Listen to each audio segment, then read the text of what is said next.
Welcome to TecoGuide, the only app designed to help you navigate your college and career journey in the quickest and most affordable way. This podcast is brought to you by EdTechity, dedicated to opening doors to higher education and career opportunities for all. Welcome to Professor G's Dropping Knowledge for College podcast, brought to you by TecoTalks. In this episode, I want to cover financial aid, which is free cash for college. Special note, if you are undocumented, a dreamer, or a Deferred Action for Childhood Arrivals recipient, you can listen to our podcast for financial aid for undocumented students. Please do not fill out the FAFSA. For the rest of you, in today's podcast, I'm going to cover how students pay for college. Let's be real. Some families have enough money to help their students pay for college, but many of us don't. That's where financial aid comes in. Financial aid is for citizens, U.S. permanent residents, someone who has a green card or what we call a MICA, or an eligible non-citizen like a refugee. A couple other different types of visas also qualify. But for most part, these people can apply for financial aid by filling out the free application for federal student aid. We call it the FAFSA. So if you hear that word, that acronym FAFSA, it basically means it's the free application for federal student aid. No one should be charging you to fill that application out. It is free. It is one application for the entire country. There is no deadline. There's only a priority filing period. So no matter what happens, make sure you submit the FAFSA. Now, if you can get it in during the priority filing period, then you maximize your chances of getting the most money. That priority filing period is every year between October 1st and March 2nd. So I highly encourage literally every student that meets residency qualifications to submit the FAFSA between October 1st and March 2nd of every single year. The first time you're going to fill out that FAFSA is in your senior year in high school. When you fill that out during the October 1st and March 2nd of your senior year, then you're trying to qualify for as much financial aid as possible that the college and the government can offer you. Again, there is no deadline. So if you miss that March 2nd priority filing period, you can still qualify for quite a bit of assistance. You just won't qualify for the maximum anymore until the following year. So if you miss that first deadline the first year, make sure you don't miss it that second year, October 1st to March 2nd for the FAFSA. There's lots of federal grants that the FAFSA is going to try and qualify you for. You don't really have to worry about the details because the government and the school determine what financial aid resources they can distribute. So try not to get too confused with all the different names and acronyms out there for the grants. That one application they're going to use to first and foremost try and qualify you for a Pell Grant. Possibly if you do it during the filing period, possibly a Cal Grant. At the community college level, we have Promise Grants that we use the FAFSA information to determine whether you qualify for those. There are a bunch of other types of grants out there between the state and federal government, and in the institution themselves. So like different colleges and universities have grants within them. So again, don't get bogged down on all the details. Just make sure you get that application in. It's that important. At the end of the application, you have the ability to electronically sign the application if you qualify to receive a PIN number from the federal government. If you don't qualify or you're not too savvy on the technology, that's okay. It is an online application that the student has to fill out. And at the end of the application, they can print out a signature page for you to sign and mail to the federal government as proof that you completed and the information you provided was accurate. So either way, don't let any technical problems kind of slow you down. What I tell my students is that, hey, if you really, read the question a few times. If you don't know the answer, try to get some help from a school official like a school counselor or the financial aid office at the college, etc. And, worst case scenario, you don't know the answer. So I tell my students, look, put a 0 and just get it in. If you don't know the answer and you made an honest attempt to try and figure it out, the issue here is getting it in. So you got to get that application in. It'll then give the financial aid office at the college in a bit time to review it, and then ask you more questions or ask you for more documentation if necessary.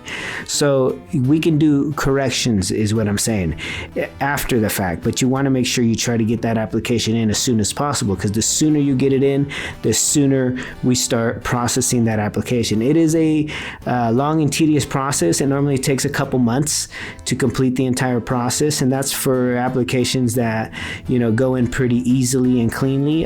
There's always those applications that kind of get stuck for a reason, for one reason or another. So it's super important that you're always following up with the financial aid office.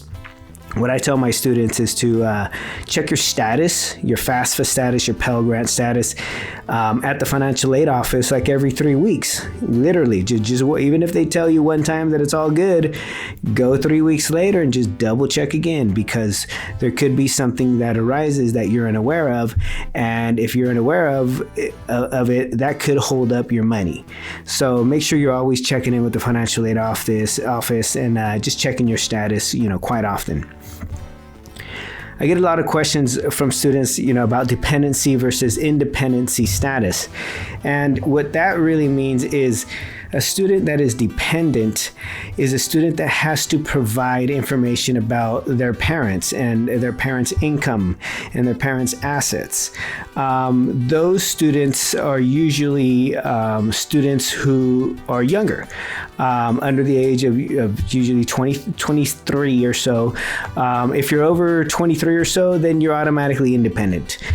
Independent student means students that only have to provide their own income information without their parental information. And so, normally I'll get a student who's, 20 years old. Well, as soon as they're 20 years old, then I start asking other questions just to see if they're going to be dependent or independent. Some of them might be, are you married, right? A student that has been married or is currently married is considered independent regardless of age. Other students that are considered independent is a student who's already completed, say, a bachelor's degree and is going into a graduate school program. Those students are automatically considered independent, meaning they only have to put in their income. Students that are on active military duty or veterans of the U.S. Armed Forces, those students are automatically independent regardless of age. Students who have children. So if you're a parent, you're automatically independent. So you get to only claim your income as opposed to your income and your parents' income. If you were in foster care, or if your parents are deceased, if you're emancipated foster youth, or if you were homeless, those types of students can be declared independent. So you only have to use your income to try and qualify for financial aid. Financial aid is going to use that income to determine, what your expected family contribution is. And that confuses a lot of people because it's called the EFC. And if your expected family contribution is 0, then you may qualify for full financial aid, where the government, the state and federal government, will try and give you as many grants as possible so that you have some income while you're trying to educate yourself. So most students, I'm just going to be brutally honest, most students that are under the age of 23, regardless of whether your parents are helping you with college or not, most students, I would say at least 80% of them, close to even 90% of them, are going to be considered dependent, meaning that even if you don't live with your parents, you still have to claim their income and the entire family size under your parents' home as your family size and income. So let me give you another example. A student that's 27 years old, just due to age, is independent. So if I'm 27 years old and I'm single, no dependents, I'm a family size of 1. And so whatever money I made last year, they're going to use my family size of 1 plus the money I made last year, say, $15,000. And they're going to do a calculation using the cost of attendance of the school I'm attending. That's going to determine how much aid I'm going to be receiving. When I was in school, when I started community college many years ago, my parents were farm workers. So, as farm workers, we work really hard, but the pay is nothing. It's minimum wage, sometimes even less. And so my parents, plus that's 2 of them, plus the 5 children, and I was the 4th of 5, there was a total of 7 of us in the family. So when I went to college, I always thought that, you had to get straight A's, to get any scholarships, those kinds of things, which is false. There are some scholarships that require a high academic background, but most don't. And some of the grant money, which isn't really scholarships, it's grant money provided by the federal and state government, it's not based on grades at all. It's based on your family size, your family's income, and the school you're attending. And so, surprisingly, when I showed up to college and I filled out these applications, I started receiving some financial aid, which was in the form of a Pell Grant. And I kind of didn't understand why I was receiving that. And, later I started asking, as I gained courage in college, I started asking more complex questions, and I started asking some people in the financial aid office, and they basically broke it down like this. They said, look, all the tax money you're paying into, some of that money goes into financial aid, and financial aid is to help those students of low-income families go to college. And so guess what? My family was a low-income family based on family size and income. So the college and the federal government, the state government were able to assist me in paying for school. Now, they don't pay for everything, but they do pay for a big chunk of it. And that big chunk allows you to breathe a little bit. And so, it allows you to work less hours because you're now using some of that financial aid money for your living expenses. So now you don't have to work 40 hours a week. Now you only need to work maybe 20 hours a week to pay the rest of the bills while you continue to go to school. And so the goal of this is for you to then be able to, complete your certificate or your associate's degrees or transfer to university and get a bachelor's degree. And start earning more income. And, and then I started thinking about it a little more, and I said, wow, okay, the more income that I make, the more money the federal and state government get based on my taxes and my purchases of everything, right? So if I buy a car, well, you pay taxes on that. If you buy a house, well, you pay taxes on that. If you buy a computer, you pay taxes on that. So the more money you're generating, the more money you're making, the more money you're spending, the more money that the government makes in taxes. So at the end of the day, everybody wins. You win because you make more money. The government wins because they collect more tax revenue.